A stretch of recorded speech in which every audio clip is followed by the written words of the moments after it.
What if I told you that your brain could crave studying the same way it craves scrolling through your phone? It sounds completely impossible, but your brain doesn't actually know the difference between opening a textbook and opening social media. It only understands one language, and that language is dopamine. By working with your brain's chemistry instead of fighting against it, you can use a technique called the dopamine loading method to rewire your mind and make studying feel genuinely satisfying.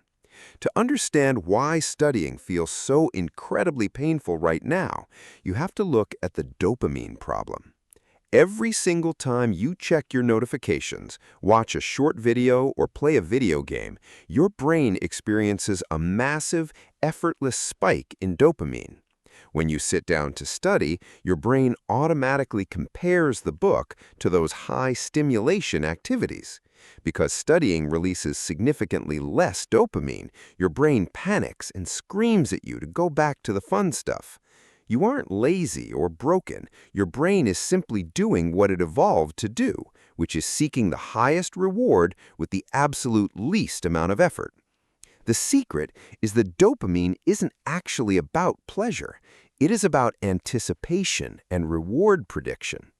The dopamine loading method hacks this system in three distinct phases: deprivation, priming, and amplification.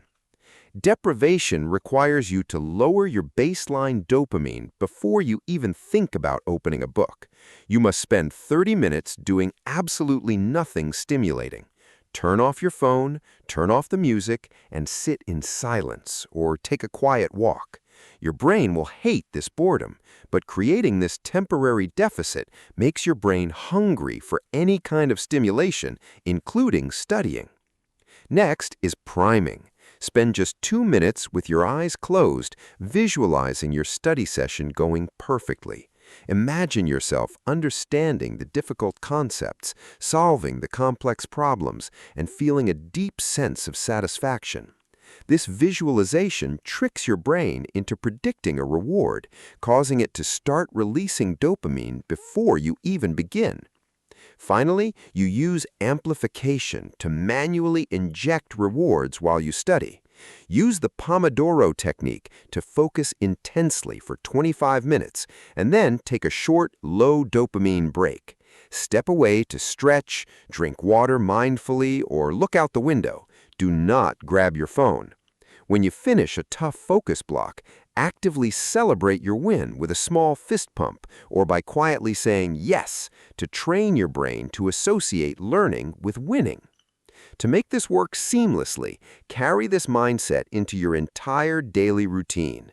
When you wake up, protect your dopamine receptors by avoiding your phone completely. Keep your breakfast and lunch screen-free, allowing yourself to fully notice the taste and texture of your food. Save high dopamine activities like gaming or watching shows for the evening as a strategic, controlled reward after your work is done. The first 3 days of this protocol will feel incredibly difficult because your brain will actively resist the change and demand its easy rewards back.